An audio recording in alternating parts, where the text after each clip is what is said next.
So if you are looking for a primer on this whole Ukraine story, then you've come to the right spot. In fact, I've done some research on the whole thing, and I've come to the determination that I can give a video that will lay it all out for you. But then I ran across this article here saying that there's no evidence for Trump-Biden Ukraine accusations. Well, unfortunately, I can't go any further than this because there's absolutely no evidence whatsoever to tie Biden to Ukraine, to any of that stuff, his son, collusion, whatever. But we're going to try it anyway, and we're going to start right now.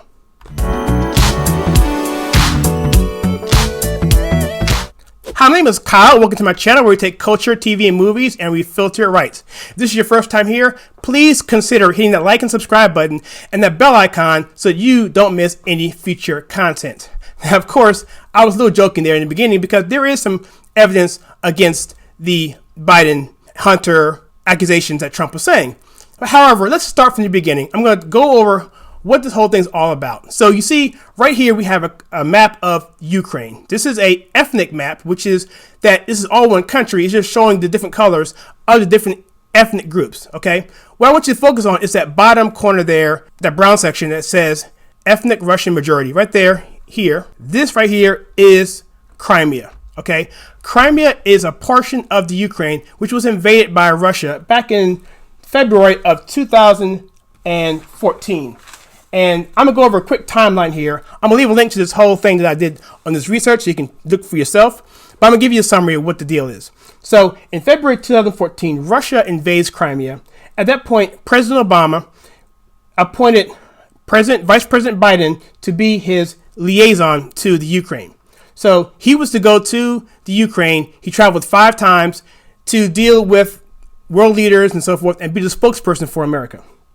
So about 3 weeks later, Biden had a meeting at the White House with Rosemont Capital, and the person he met with was a guy by the name of Devin Archer, and he is one of John Kerry's associates. And a very short time after that meeting in the White House, the Obama administration announced a 1.8 loan to the Ukraine for help with their energy production, whatever, to help relieve the situation as there pertains to the invasion with Ukraine and all that stuff. More of a diplomatic help effort. Okay, and so from there, you had a company called Burisma, which is a power company in Ukraine. Burisma wants some of that $1.8 billion, and then they appointed this guy named Devin Archer, who was in the White House with Biden, to the board of directors. Shortly after that, Hunter Biden was also put on the board of directors, and neither one of these people have any experience in power or anything like that,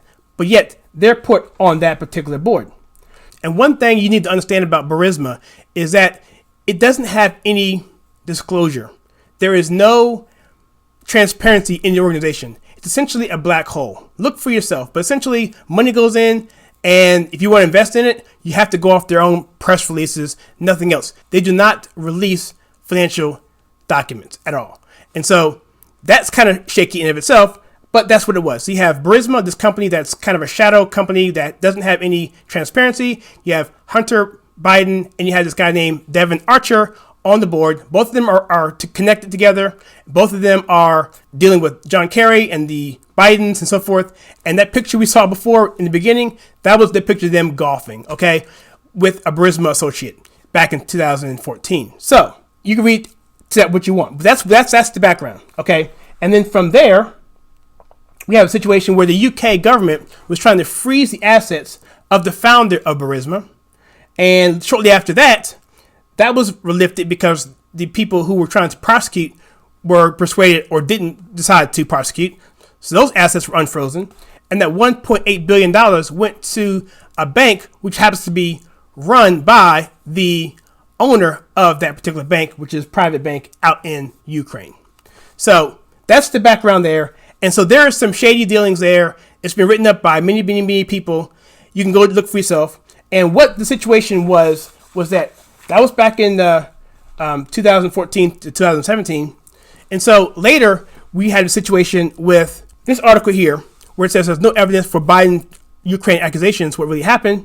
If you dig into the article itself, it talks about here, the main thing is how President Trump is accusing Biden of quid pro quo violations. And so Trump says those July phone conversations with Ukraine President Vladimir Zelensky was reported so unusual it triggered a whistleblower complaint. Now, this article came out Wednesday prior to the White House releasing the actual transcript. And so from here, it goes in to talk about how he said, and then they said the fact that we don't want our people like President Biden and his son creating the corruption already in the Ukraine. He's referring to what I talked about before. And so a day later after this article came out, the whistleblower transcript or the transcript of that conversation from the Ukraine president did come out. Trump said, talking about Biden, I'm not going to give billions of dollars to Ukraine unless they remove this prosecutor. So this prosecutor in Ukraine was trying to investigate Hunter Biden, okay? And Biden basically said, stop, or I'm going to hold money back from you. That was in an interview that Biden himself had admitted, which has been all over the internet. I can post it again on this link. And so that's what's going on here. And so in terms of the dealings with Ukraine, this article wants to imply that Trump had something to do with providing something for nothing.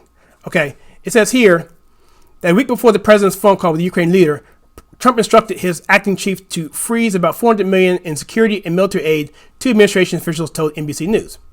Okay, now it also comes down here and says that Trump had said according to this article, I will say that we do a lot for Ukraine. We spend a lot of effort and a lot of time, much more than the European countries are doing, and they should be helping you more than they are, Trump said. The United States has been very, very good to Ukraine. I would say it's reciprocal necessarily because of things that are happening that are not good, but the United States has been very, very good to Ukraine. Okay, now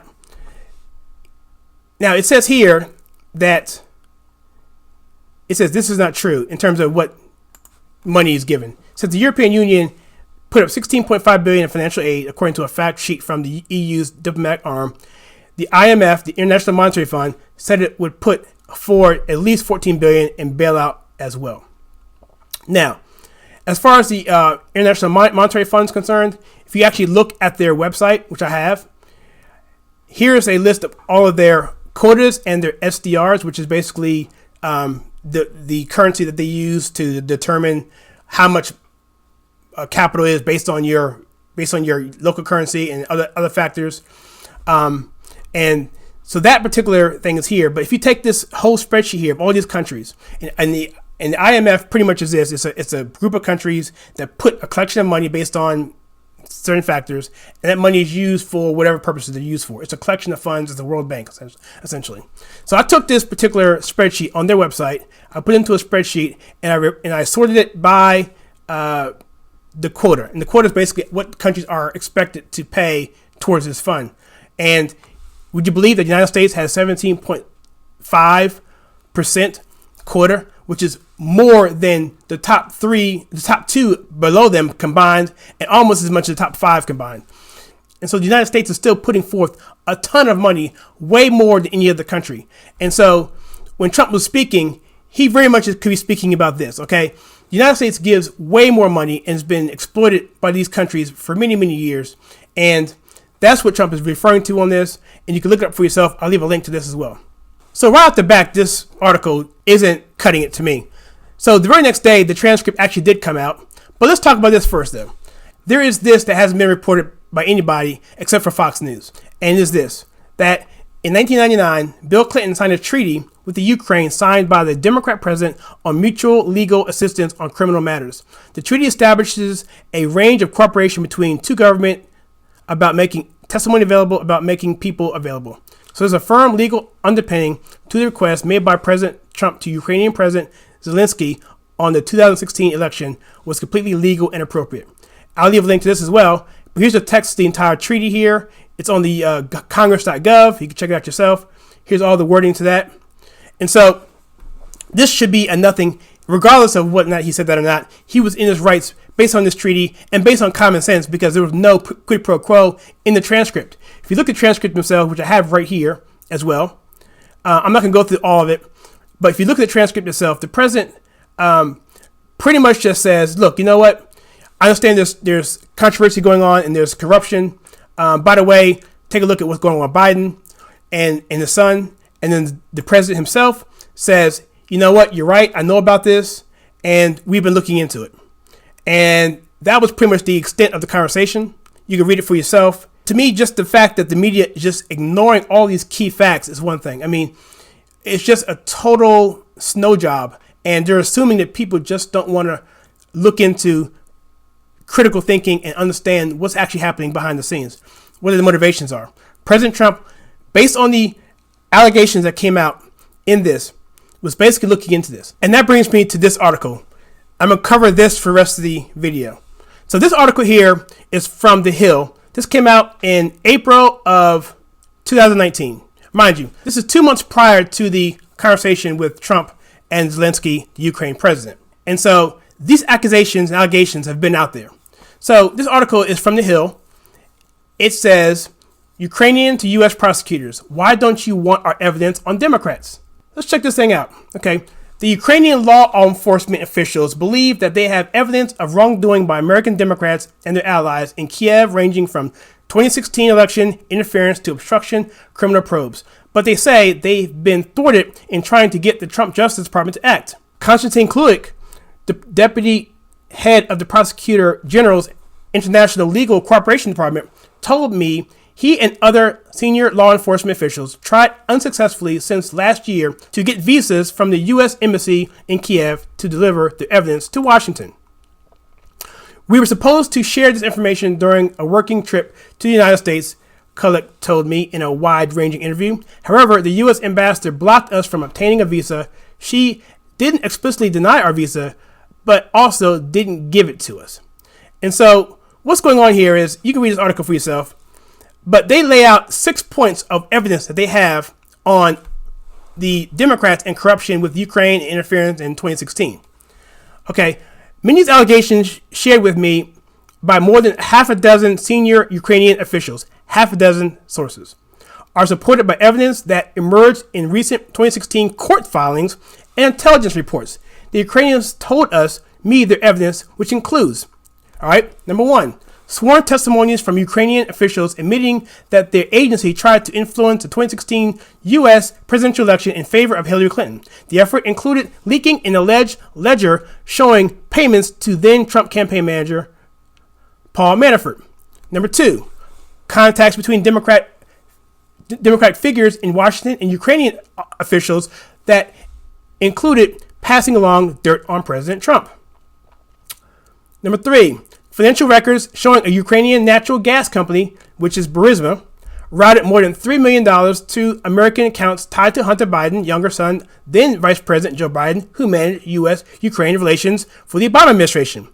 Biden's son served on the board of Ukrainian natural gas company, remember before, Burisma Holdings. All right, next one. This is number 4, I guess. Recordings that Vice President Biden pressured Ukrainian officials in March 2016 to fire the prosecutor who oversaw an investigation of Burisma Holdings and who planned to interview Hunter Biden about the financial transfers.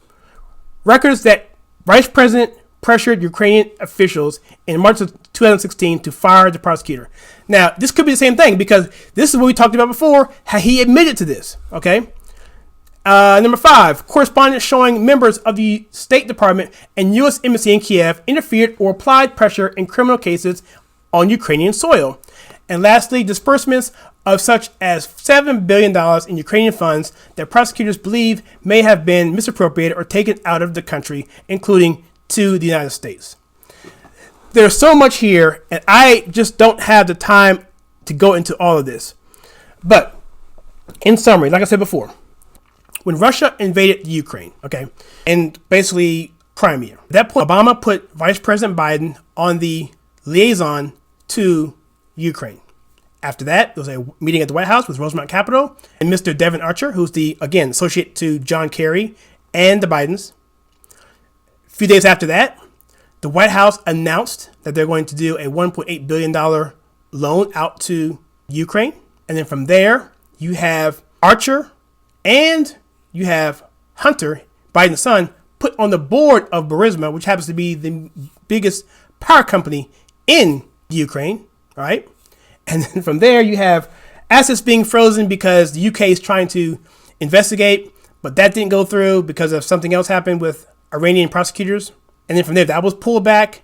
And after that, the money would end up being funneled to, and by the way, the assets that were frozen were from the founder of Burisma, because Burisma is this black hole entity that doesn't dispel any of its financial reports, only through press releases. So it's kind of like a black hole with no transparency. After that, you have a situation where the president of Burisma, who before that didn't have access to the country because his visas were restricted, because his visa was restricted, that is lifted. And then he's able to come back and forth to the United States. And then the $1.8 billion happens to go to a bank in which the owner of Burisma actually owns.